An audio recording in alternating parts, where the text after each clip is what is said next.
The loudest "I don't care" often hides the deepest "I'm terrified I do." My friends, remember that line because it's exactly what we're talking about today. They want you badly, more than they'll ever admit, but instead of coming closer, they're fighting a silent war against their own heart, and you're stuck watching the battlefield from the outside. Hey folks, imagine this. You're standing in front of a door that's slightly open. You can feel warmth coming from inside.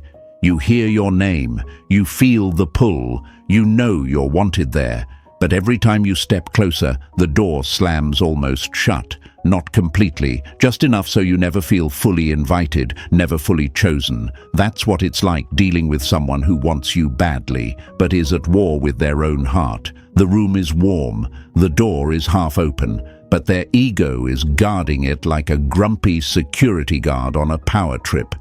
On the surface, they act cool, right? Dry replies, delayed texts, sarcastic jokes. You're overthinking. It's not that deep. I'm just busy. They play it off like you're just one tab in their browser. But deep down, in the quiet moments, they're rereading your messages like a favorite chapter in a book they pretend they never liked. As Marcus Aurelius said, the soul becomes dyed with the color of its thoughts. Their thoughts are already stained with you, my friends, but their ego is out here pretending it's just neutral, emotionless, grey. Stoicism is not about being cold, it's about being honest with yourself. They're doing the opposite. They're burning inside and calling it chill. Think of their ego like a badly trained guard dog. The heart wants to walk up to you, sit down, and just be safe. The ego, on the other hand, is barking at everything. Don't get attached. Don't look soft. Don't lose control. So what do? They post like they're thriving, flirt with people they don't even like, send ha-ha texts when they want to say, "I miss you." Their ego is lifting weights in the mirror while their heart sits quietly in the corner thinking, "We could just be honest, you know." Here's the lie many of you have been fed. If they wanted you, it would be obvious. Sometimes yes. But sometimes they want you so much they're terrified of what that means. Terrified of needing someone. Terrified of being truly seen. So they hide it. They turn their desire into distance. They turn their fear into jokes.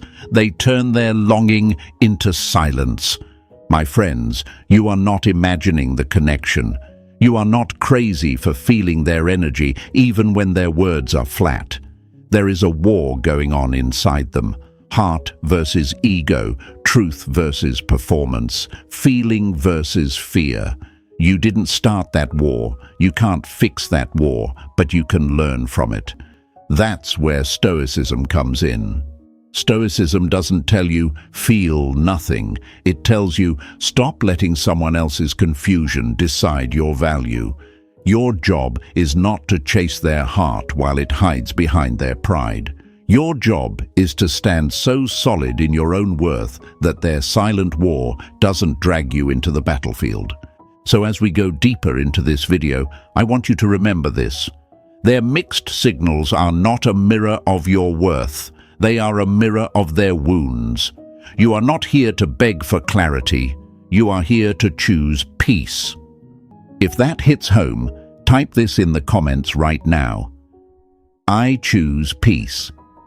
Smash the like button, make sure you're subscribed, stay with me because we're about to break down exactly what's going on in their mind and how you stay powerful in the middle of their silent war. Number 1. The mask of indifference, hiding a heart on fire. Some people would rather lose you completely than lose the image that they're unbothered. My friends, that's the brutal truth.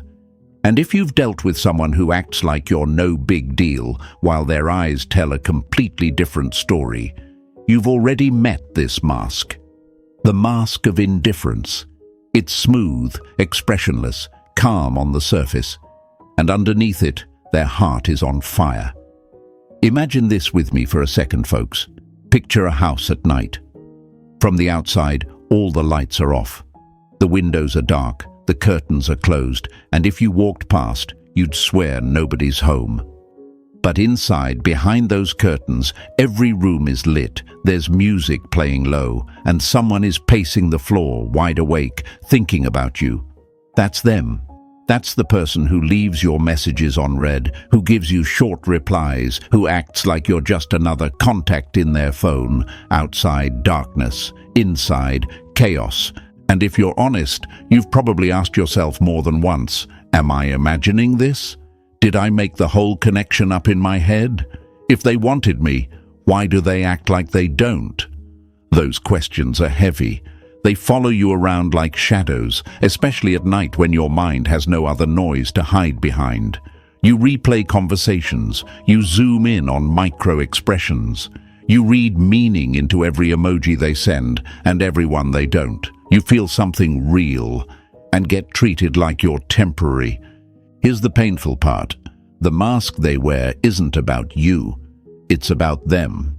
Seneca said, "We suffer more in imagination than in reality." People like this have been trained by past pain, by bad examples, by fear, to imagine that caring is a threat. So they build a character, the cool one, the detached one, the "it is what it is" one. They hide behind jokes, they mock feelings, they pretend everything is casual, even when you can see their hands shaking internally. Think of their ego like a director of a movie, my friends. Their heart is an actor who wants to step onto the stage and say, "I like you, I feel safe with you, I don't want to lose this." But the director yells, "Cut, too vulnerable, too real, we don't do that here." So the heart retreats and the ego rewrites the script. Instead of saying, "I missed you," they say, "Oh, I forgot to reply." Instead of asking, "Are you talking to someone else?" they say, "Do whatever you want, I don't care."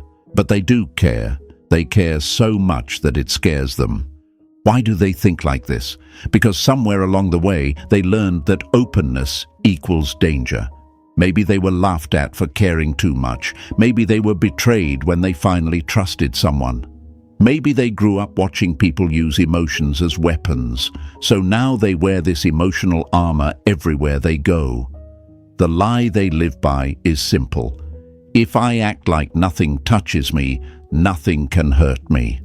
But that's a lie, my friends. You already see through it. And whether they admit it or not, it's exhausting them. You might notice the small cracks in their mask, the way their eyes soften when you talk about something painful, the way they go quiet when you mention pulling away, the way they remember tiny details you didn't even realize you'd shared.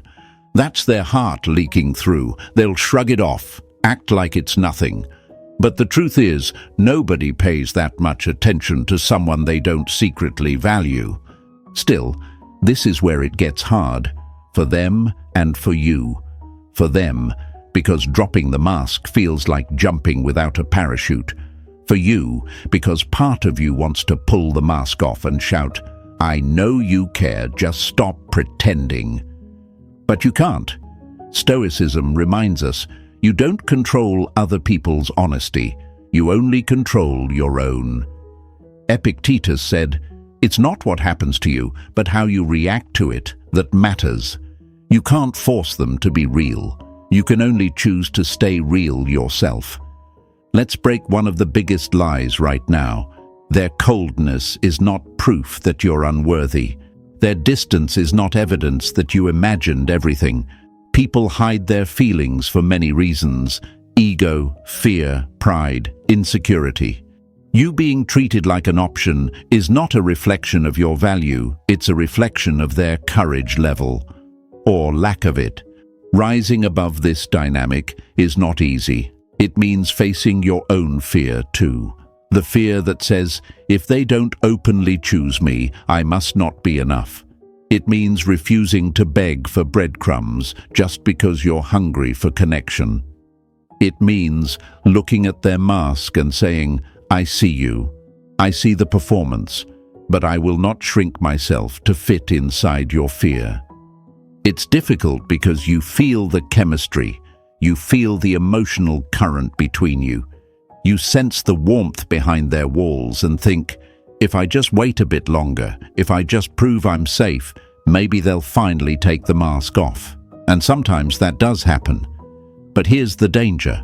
While you're waiting for them to be brave, you might slowly stop being brave with yourself. You start lowering your standards. You start accepting half investment. You start telling yourself, this is just how it is nowadays.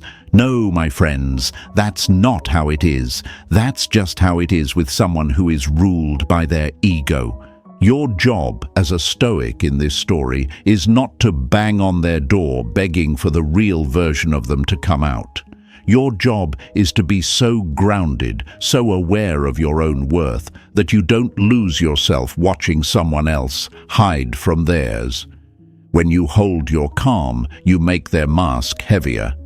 When you hold your truth, their performance feels more and more fake, even to them. Imagine standing in front of a mirror with them. You are showing your real face, flaws, feelings, truth and all. They're wearing a mask, pretending to be unbothered. Over time, your honesty becomes a kind of quiet pressure, not forcing, not begging, just existing. It makes them aware of how tiring it is to play a character next to someone who's finally done pretending. Some people will rise to meet that level, others will run. Either way, you win because you stayed authentic. So if you're dealing with someone like this right now, someone who acts like you're just another message, while their energy tells you you're much more than that, remember this. You are not here to prove you're worthy of their honesty. You are here to stand in your own. The mask of indifference may look strong, but it's built on fear, not power. Real power is being able to say, I care, and I still choose myself. Real power is being able to walk away from half love, half effort, half truth. Real power is not needing someone to break character for you to know you were always enough. If that touched something inside you, write this in the comments right now. I see behind the mask. Show them, show yourself, show the world around you that you are done letting other people's fear define your value. And stay with me, because what comes next will take you even deeper into understanding this silent war they're fighting and how you rise above it without losing your heart. Number 2, ego versus heart inside their silent battlefield. Some people aren't confused about you, my friends. They're just at war with themselves. Let that sink in for a second.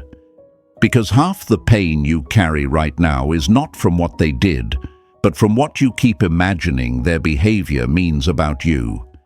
You think, if they really felt something, wouldn't they act differently? Wouldn't they choose me clearly? Not necessarily.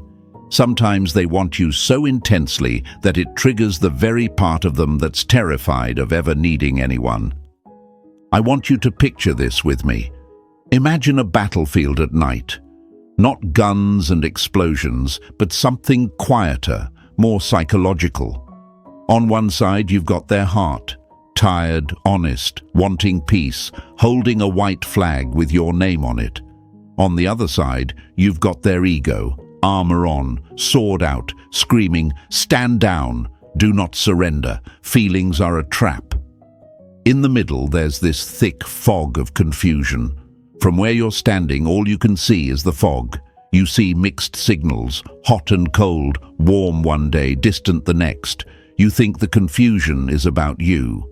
But that fog, that battlefield, that war, it's all happening inside them. This is why they can pour their heart out at 1 a.m., telling you things they've never told anyone, then act like a stranger at 1 p.m. the next day. Their heart let its guard down in the quiet. Their ego woke up in the daylight and said, delete that, pretend it didn't happen. So they pull back. They get weird. They make you feel like you imagined intimacy. Meanwhile, their nervous system remembers everything and is replaying it on loop. Why do they think like this? A lot of them were raised on emotional survival, not emotional safety. Maybe they were punished for being sensitive. Maybe their feelings were brushed off or mocked. Maybe the first time they loved deeply, it ended in betrayal, and they swore, "Never again. I'll be the one in control next time." So now, every time their heart feels drawn to someone real, the ego sounds the alarm. Danger, danger. We're losing control. Back up. Their heart sees you as a safe harbor. Their ego sees you as a storm. And here's where your mind starts spiraling with questions, my friends. If they're scared, should I be more patient? If they're at war with themselves, is it my job to prove I'm safe? If they want me but keep running, doesn't that mean I mean something special? Yes, you might mean something special. But being special to someone who refuses to be honest with themselves is not peace. It's emotional gymnastics. Stoicism teaches you to separate what you can control from what you can't. You cannot control the war they refuse to end. You cannot negotiate with their ego on their heart's behalf. All you can do is watch the battle and decide if you're going to let it drain you. Think of their heart and ego like two people arguing in the same car. The heart wants to drive toward you. The ego keeps yanking the steering wheel away. So what happens? The car swerves. 1 minute it shows up outside your house, the next minute it speeds away before you even get to the door. From your point of view, it looks like games. In their head, it feels like survival. They tell themselves lies to justify the ego's grip. I'm not ready. They'll leave anyway. If I care too much, they'll have power over me. These beliefs are loud, and as Marcus Aurelius said, our life is what our thoughts make it. If their thoughts are soaked in fear, their life and their love will be soaked in fear too. It doesn't matter how safe, genuine, or patient you are. Until they choose to challenge those beliefs, their ego will keep sabotaging what their heart truly wants. Rising above this for you is tough because you've felt the heart side. You've seen those moments where the mask drops and their soul shows, the way they listen when you talk about your pain, the way they soften when you're quiet, the way they're suddenly very alert when you say you're tired of inconsistency. You think, if I just stay a little longer, if I just love them harder, maybe their heart will finally win. But at what cost to you? This is why it's so difficult. You're not just fighting your fear of losing them. You're fighting your fear of, what if I give up right before they change? That's the hook that keeps so many people stuck in someone else's inner war. You keep waiting for that big moment where the ego surrenders and the heart walks to you with tears in its eyes saying, "You were right. I've wanted you all along." Sometimes that happens. Many times it doesn't. And you can't gamble your sanity on a maybe. Here's the lie we're breaking today. If they're torn, I'm supposed to be patient until they choose me. No, my friends, you are supposed to be patient with yourself, patient with your own healing, patient with your own growth. You can understand their war without enlisting in it. You can empathize with their fear without sacrificing your own peace on its altar. Stoicism doesn't mean you stop caring. It means you stop collapsing every time someone else hesitates. It means you recognize they are at war with themselves, and I refuse to let that war spill into my mind every night. You set an emotional border. You decide how much access someone gets to your heart when they keep treating their own like an enemy camp. And here's the truth that sets you free. Their heart may love you, but if their ego rules their life, you will never feel fully chosen. Not because you're not enough, but because they're not free. You can't build a peaceful relationship with someone who is in constant conflict within their own chest. So what do? You rise. You stop trying to convert their ego into a friend. You stop auditioning for a role their fear refuses to cast you in. You stop walking barefoot across their battlefield, hoping they'll see your blood, and suddenly become gentle.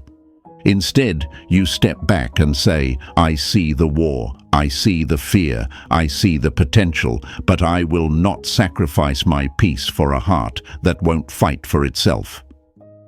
That is hard. That requires courage. But that's where your power lives. When you stop blaming yourself for their confusion, you start healing from it. When you stop reading their hesitation as a reflection of your worth, you start choosing differently. When you stop trying to win against their ego, you realize the only victory that matters is winning yourself back.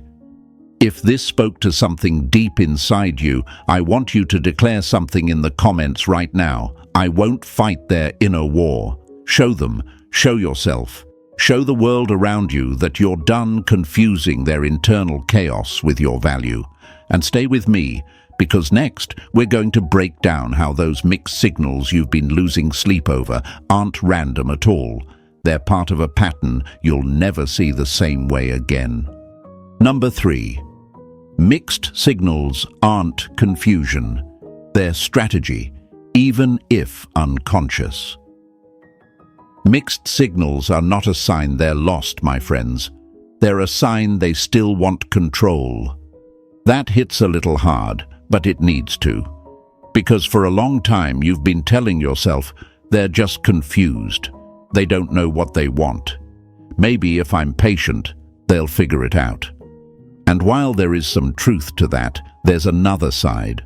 Those mixed signals you keep decoding at 2 a.m. are not random.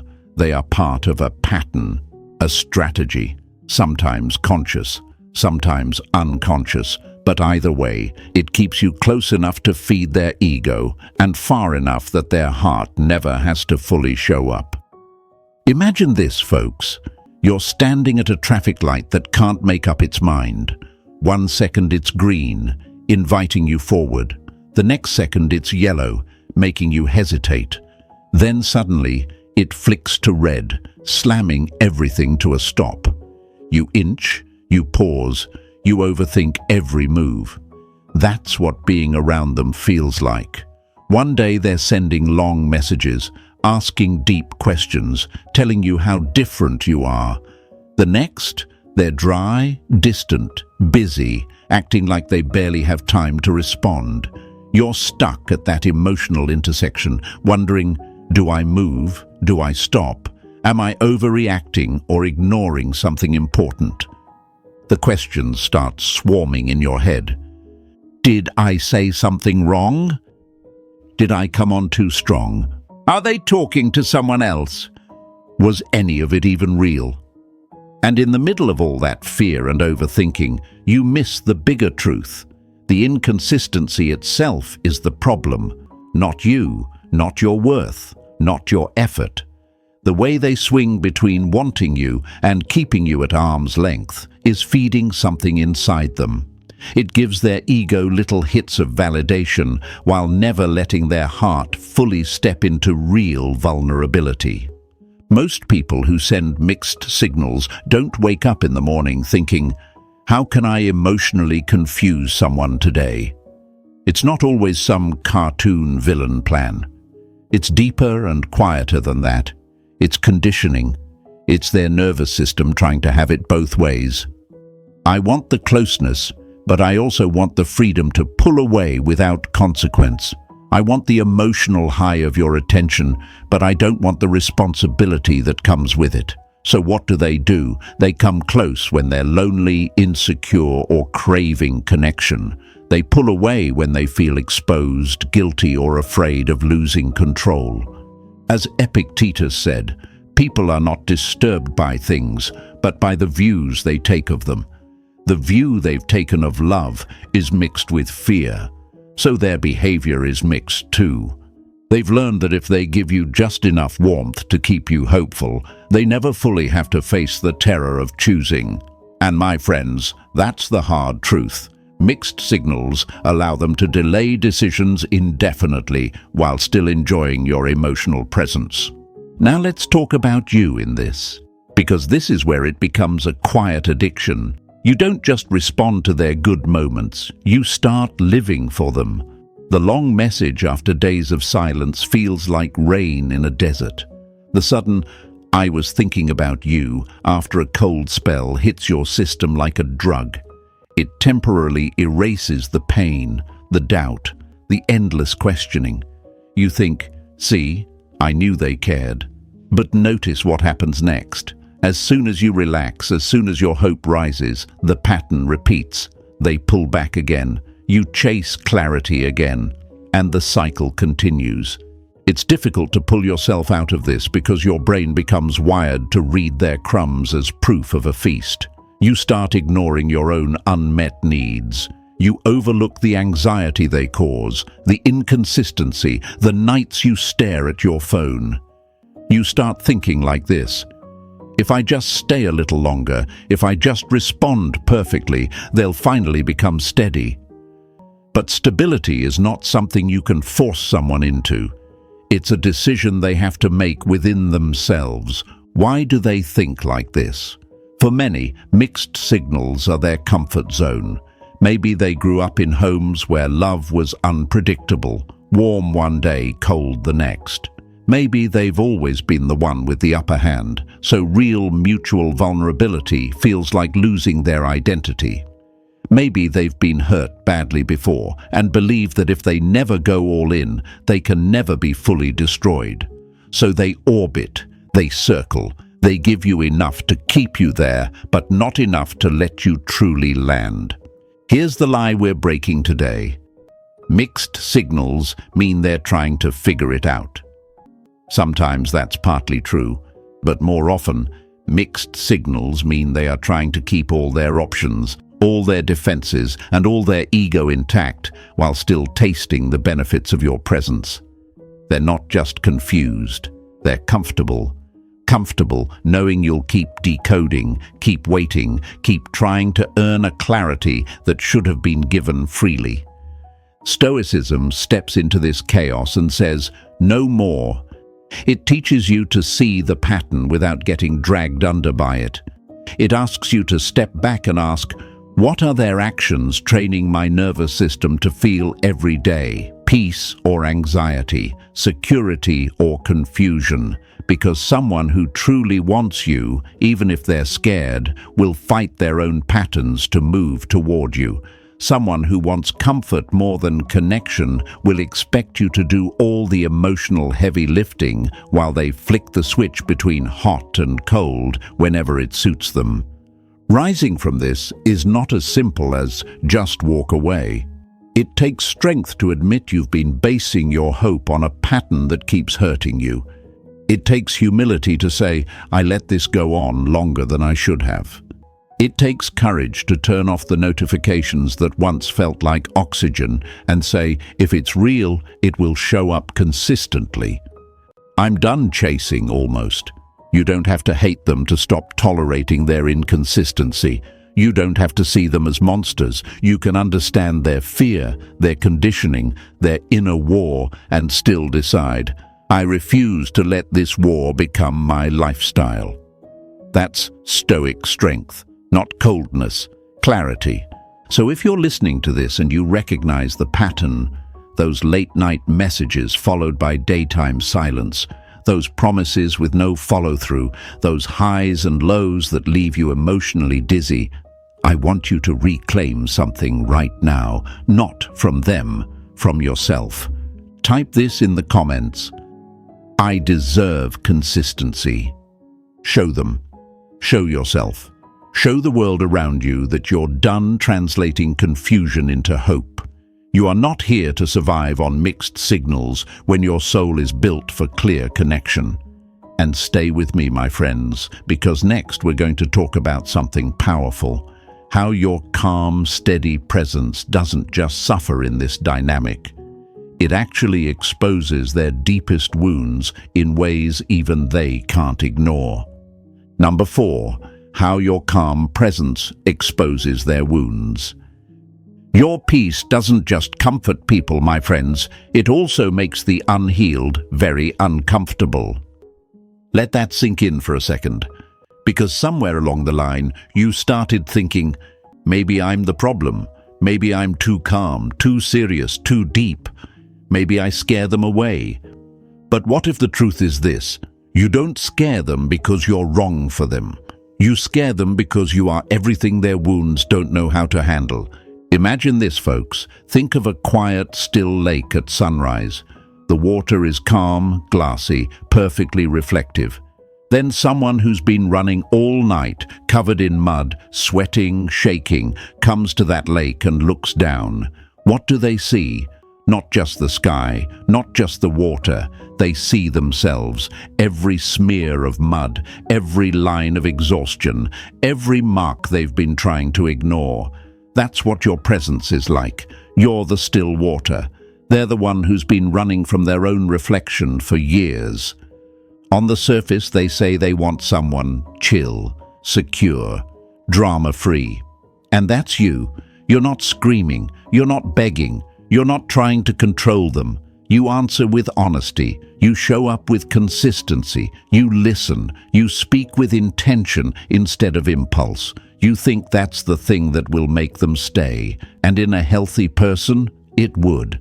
But in someone who's still ruled by fear and ego, that same calm starts to feel like exposure. Here's the wild part. Your peace doesn't just soothe them. It also shines a light on how chaotic they are inside. They notice how steady you are when they overreact. They notice how you don't play games when they pull away. They notice how you don't need to post a performance to feel valuable. And somewhere deep in their mind, a thought creeps in. Why am I like this? Why can't I just be like that? That's discomfort. Not because you're doing something wrong, but because you're doing something different. Marcus Aurelius said, "The nearer a man comes to a calm mind, the closer he is to strength." You're moving towards strength. They're still clinging to defense. Your calm pulls them toward their own potential, but it also threatens the identity they've built around survival. If they let themselves relax into what they feel with you, it means giving up the identity of "I don't need anyone, I'm always in control, nothing gets to me." Those are not just phrases to them, those are shields. Think of it like this, my friends. You walk into a messy room with the lights off. In the dark, it feels fine. Nothing looks wrong because nothing can be seen. Now imagine you open the curtains and let the sunlight pour in. Suddenly, the dust is obvious. The clutter is obvious. The stains are obvious. The room didn't get messier. The light just told the truth. You are that light in their emotional life. You didn't break them. You just made it harder for them to pretend they're not already broken. So, what happens? Instead of saying, "Wow, this light is helpful, I should start cleaning," many people simply shut the curtains. That's when they start pulling back, acting colder, making jokes about how you're too intense or you read too much into things. They may even try to paint you as the problem. You're over-analyzing. You're too emotional. But if you pay attention, their actions don't match those accusations. They keep coming back to your energy. They keep reaching out when they're low. They keep opening up in little bursts, then acting like it never happened. Inside, they're wrestling with questions they don't know how to ask out loud. Why do I feel calmer around this person? Why do I feel guilty after I push them away? Why do I want their reassurance, but also run from their closeness? Your calm doesn't just expose their wounds, it exposes their contradictions. It shows them the gap between who they pretend to be and who they actually are. And for someone who's built a whole personality around being unbothered, that gap is terrifying. This is why you'll notice a strange pattern. They come to you when the mask is too heavy, then run from you when it starts to slip. They trust you enough to confess things they don't tell anyone else, then feel almost embarrassed by that honesty later. They feel safe in your presence, then suddenly need space once they realize how much they've revealed. It's not that your calm is suffocating them, It's that your calm leaves no excuses. They can't blame drama. They can't blame chaos. They can't say, "You made me act this way." Your energy is too steady for that. So all that's left is the truth they've been avoiding. Rumi said, "The wound is the place where the light enters you. You are that light." But remember, not everyone is ready to let the light in. Not everyone wants to face the wound, even if the healing is on the other side. Some would rather stay in familiar pain than walk through unfamiliar peace. Peace to them feels like losing control. Your calm feels like a test they're scared to fail. This is where your own fear starts to talk. Am I too much? Should I tone myself down? Should I pretend not to care as much so they feel less exposed? And that, my friends, is the trap. If you dim your light to make someone else more comfortable in their darkness, you don't save them, you lose yourself. Stoicism doesn't ask you to shrink. It asks you to stand, to be immovable in your truth, even when someone else's wounds start shaking in your presence. Yes, it's difficult. It's hard to watch someone you care about flinch at the very love, stability, and honesty they say they want. It's painful to know that your calm is both the safest thing for them and the scariest. You are the place where their armor feels unnecessary, and that's exactly why their ego panics. To show up fully with you, they'd have to retire the act.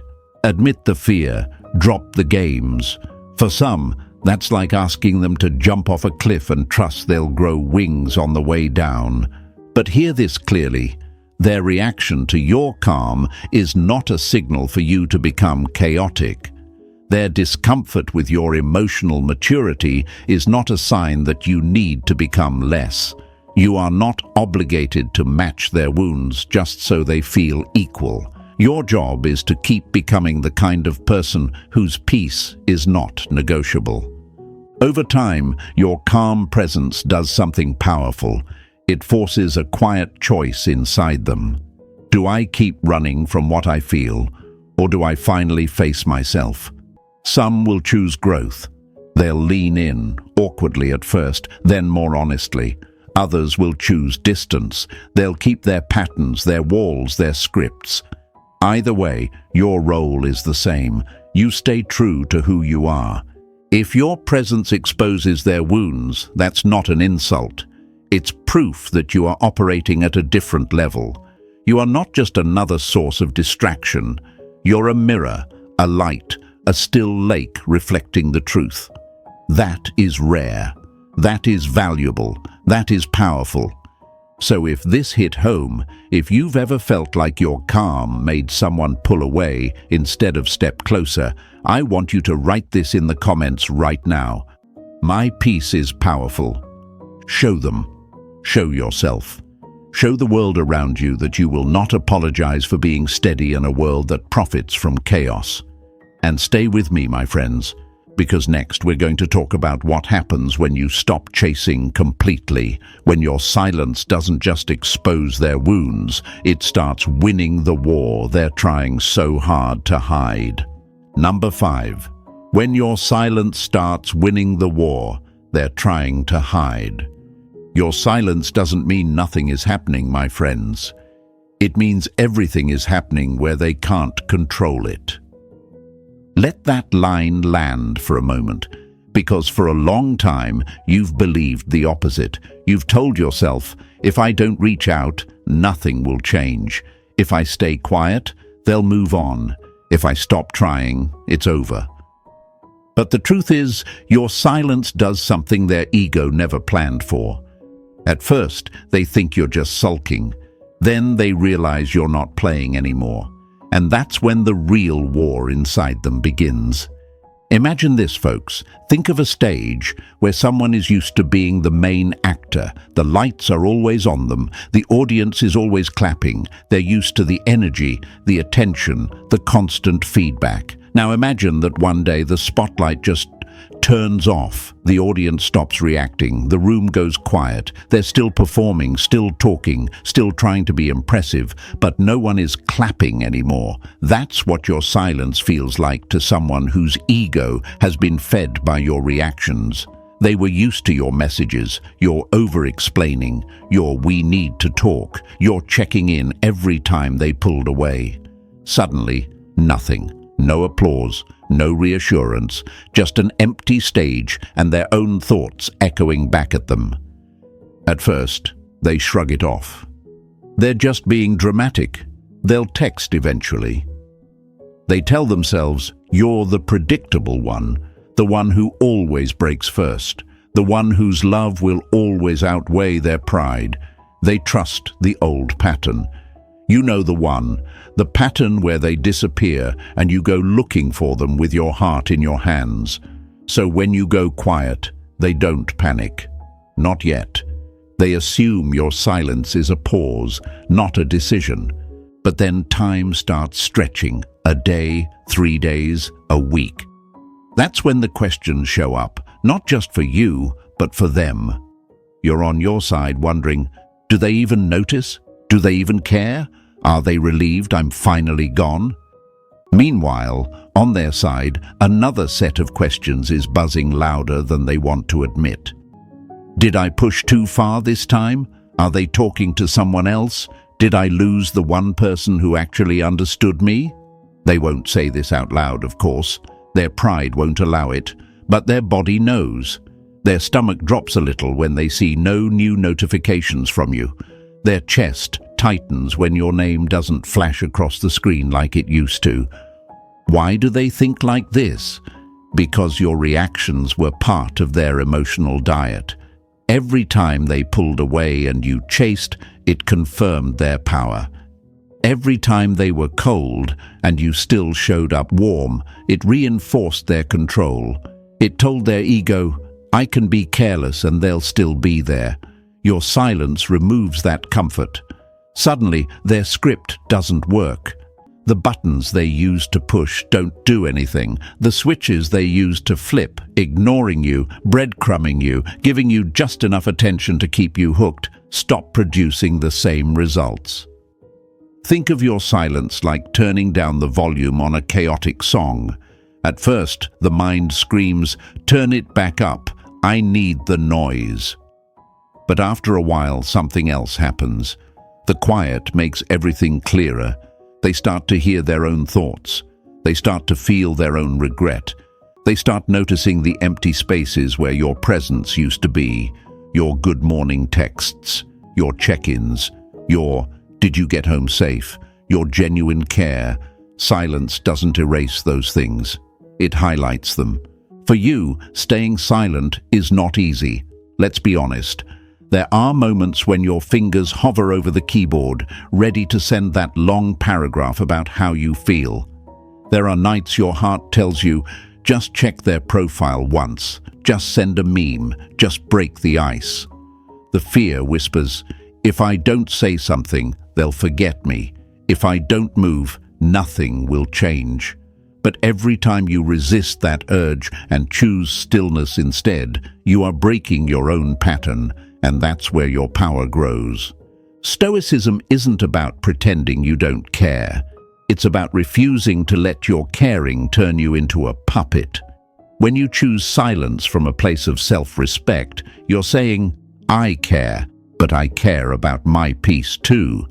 You are no longer willing to bleed just to prove your love. You are no longer willing to carry the whole relationship on your shoulders while they decide whether they feel like lifting a finger. On their side, your silence starts as an inconvenience and slowly becomes a mirror. They ask themselves questions they never had to face before because your constant outreach always kept those questions away. Why do I miss their messages if I claimed I didn't want anything serious? Why do I feel this sting when I see they haven't viewed my story? Why does the thought of them moving on make my chest feel tight if I was so sure they were just an option? That's the war you're not seeing. That's the war your silence creates, not in a manipulative way, but in a revealing way. Here's another lie we're breaking today. Silence means you've given up. No, my friends. Sometimes silence means you've finally woken up. You've realized that constant talking wasn't creating connection, it was covering up imbalance. You've realized that arguing, explaining, pleading, and over-communicating were all attempts to keep alive something that was slowly draining you. Silence becomes your line in the sand, not to punish them, but to protect you. Yes, it's difficult. It's hard not to look, not to ask, not to reach back out, just to check in. It's hard to sit with your own thoughts instead of letting their replies numb you for a moment. But every day you choose not to break your own boundary, something shifts inside you. You start realizing, I didn't collapse today, I didn't beg today, I didn't chase today. That's strength, quiet, invisible strength. The kind that slowly rewires your nervous system from, I need their response to be okay, to, I can be okay, even if they never respond again. And while you're rising in that quiet way, they're feeling a different kind of quiet. Their ego starts losing evidence. It no longer has your repeated chasing to lean on. It no longer has your reactions to prove, I still have them. Their false sense of control begins to crack. It doesn't always show up as some big romantic gesture. Often it shows up in small, jittery moves, checking your page more often, asking mutual friends about you, typing and deleting messages at 1 a.m., replaying old voice notes or photos just to feel something that isn't emptiness. Your silence doesn't guarantee they'll come back. That's not the point. Your silence guarantees that if they do come back, it won't be because you dragged them. It'll be because they had to face themselves without you cushioning the blow. And if they never come back, your silence still wins, because it gave you back your energy, your dignity, your ability to breathe without waiting on a notification. If you're feeling this in your chest right now, I want you to anchor it in something real. Type this in the comments. My silence protects me. Show them, show yourself, show the world around you that your quiet is not weakness, it's wisdom. And stay with me, my friends, because next we're going to uncover the subtle, sneaky ways they start testing the waters once your silence has shaken their ego, the little check-ins that aren't as innocent as they look. Number 6, the quiet ways they check if they still have you. Some goodbyes are fake, my friends. They're just pauses while the ego checks if your heart is still available. Let that line sit with you for a second. Because a lot of what you've been calling closure wasn't closure at all. It was an intermission, a break in contact while they stand behind the curtain, peeking through the gap, trying to see if you're still sitting in the audience. They said it was over, they acted distant, they went quiet, but they never really left. They just moved into the shadows, watching. Imagine this, folks. Picture a fisherman on a calm lake. They're not out there diving into the water. They're not swimming toward anything. They're not committing to getting wet. They're just sitting in the boat, dropping a line now and then to see if anything still bites. A little tug on the string, a little movement in the water, and they feel powerful again. That's what those innocent check-ins are. A random, "Hey stranger," a reaction to a story you posted 3 weeks ago, a song dropped in your DMs with no explanation. They're not swimming back into your life. They're just testing if they still make ripples in your world. You've probably felt that weird jolt when their name pops up after a long quiet. Your stomach tightens, your heart jumps, your mind starts sprinting. What does this mean? Do they miss me? Did they realize something? Is this the moment everything changes? It's crazy how 3 words, "Hey, been a while," can wake up feelings you worked months to calm down. And that's exactly why the ego loves those check-ins. Minimal effort, maximum power. Most of the time, these little messages are not about apology, not about depth, not about real change. They're about reassurance. Their ego wants to know, can I still reach you? Do I still matter? If I ever decide I want more, will you still be available? They don't have to say any of that out loud. The test answers itself when you respond with a flood of warmth, attention, or old emotional energy. Why do they think like this? Because control is comforting. When they know they still have access to you, they feel safe, even if they're not ready to offer you safety in return. It's like keeping a spare key to a house they moved out of, but don't want anyone else living in. They don't want to move back in, not fully, not yet. But they also don't want to see the lights on from someone else's silhouette in the window. So they knock on the door every now and then, just to make sure it still opens. And you, being human, being caring, being hopeful, feel torn. Part of you wants to ignore it. Another part wants to slam the door. And then there's that quiet voice that whispers, what if this is the moment they're finally serious? What if this time is different? That's where fear sneaks in. Fear of missing a chance. Fear of being too harsh. Fear of being the one who let go right before the miracle happened. So instead of asking, what do I deserve? You start asking, what if I lose them? Marcus Aurelius said, if it is not right, do not do it. If it is not true, do not say it. When they send these small, vague check-ins, most of the time it is neither right nor true. It isn't right because it reopens wounds they never helped you heal. It isn't true because it pretends to be casual when it's really about ego. You're not crazy for feeling like something is off. Your spirit knows when a move is not aligned, even if your heart is still tempted. The quiet tests don't stop at messages either. Sometimes they're digital games. They suddenly watch your stories again after weeks of absence. They like an old photo. They post something clearly designed to poke at you, a quote about moving on, a picture with someone new, a caption that sounds just a little too pointed to be random. It's not always because they're happy. Sometimes it's bait. They're asking, will this get a reaction? Will this pull them back into my orbit? They're not just checking if you're still there. They're checking if they still have emotional gravity in your life. This is where Stoicism becomes your shield. You're not meant to live your life decoding every tiny signal like it's some sacred code.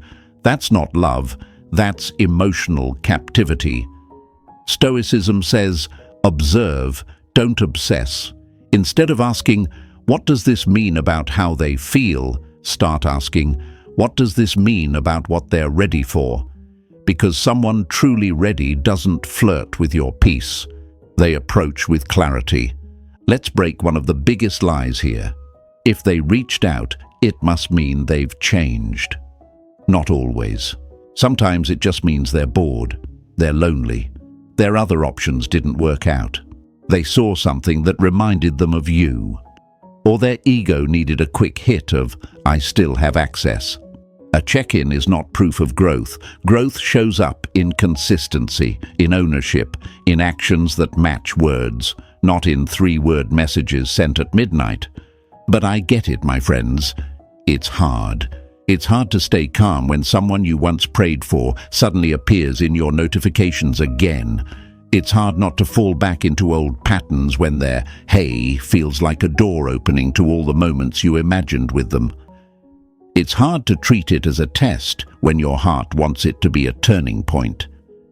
This is where your silence and your calm become your power. You don't have to be rude. You don't have to be cold. You simply don't have to feed what hurt you. You can respond neutral, short, grounded, or you can choose no response at all.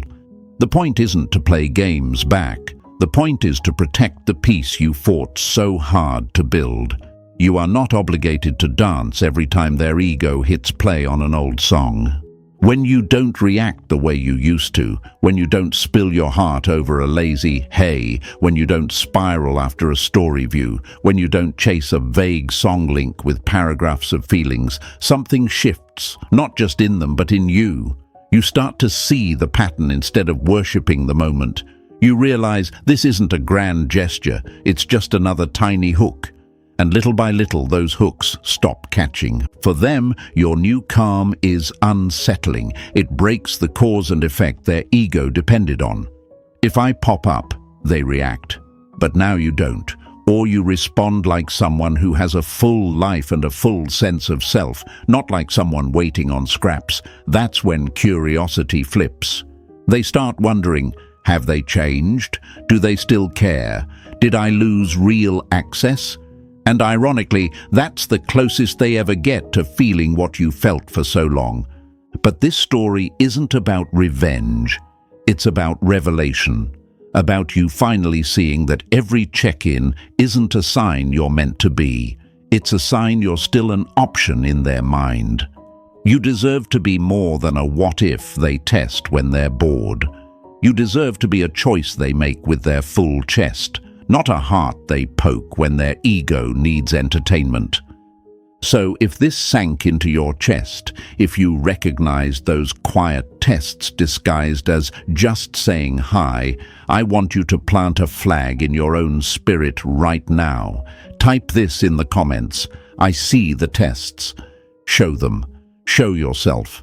Show the world around you that you're awake now. You're no longer mistaking tiny ego checks for real love. And stay with me, my friends, because next we're going to step fully into your side of the story, how you can respond like a true Stoic, hold your frame, and turn all of this into fuel for your growth instead of a drain on your soul. Number 7, your Stoic response, holding your frame while they're at war with themselves. Peace is not when they finally act right, my friends. It's when you stop letting their behavior decide who you are. Let that hit you in the chest for a moment, because up until now, most of your focus has been on them. What they feel, what they fear, what they're hiding, what they're fighting. You've analyzed their patterns, their ego, their mixed signals, their silence. But the real turning point in your life doesn't come from finally understanding them. It comes from finally understanding you. Imagine this. 2 people are standing in a storm. The wind is wild. The rain is coming sideways. Trees are bending. One person is running around trying to grab every flying object, shouting at the sky, trying to control the weather. The other person quietly walks to the center, plants their feet, pulls up their hood, and stands tall. The storm is the same for both of them, but only one of them has chosen to anchor instead of panic. That anchored one? That's who you're becoming.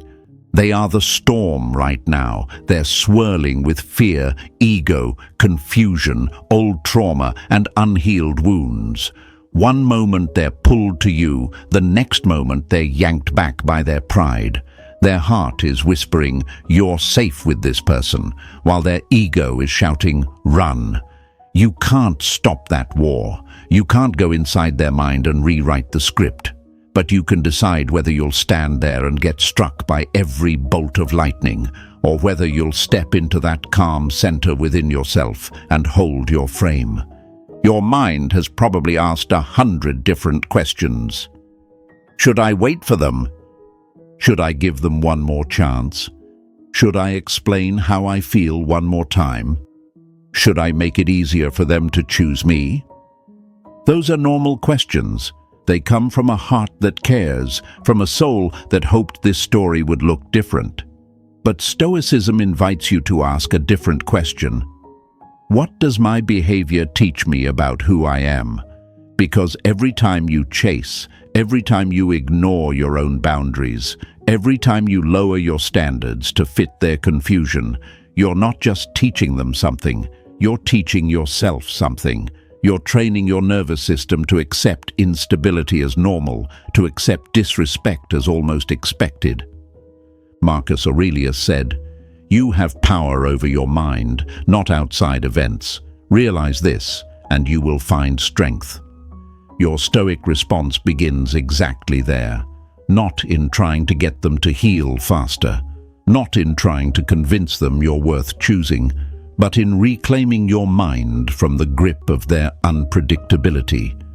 Practically, it looks like this. You stop texting first, just to calm your anxiety. You stop using their replies as a scoreboard for your worth. You stop over-explaining yourself to someone who has already shown you they're not ready to hear you. You respond less from your wounds and more from your standards. You say less and watch more. If they come close, you notice what they do more than what they promise. If they pull away, you resist the urge to sprint after them and instead stay seated in your own dignity. And yes, my friends, that feels hard. It feels like withdrawal. Your old pattern was chasing, overgiving, trying to fix. That pattern gave you a temporary illusion of control.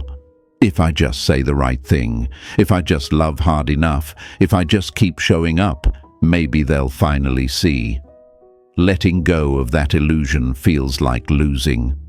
But in reality, it's the moment you stop trying to be the hero in a story that was never yours to save. You might be afraid that if you stop chasing, they'll never come back. You might worry, if I let this go, I'll never find someone like them again. But pause and ask yourself honestly, like them or like this?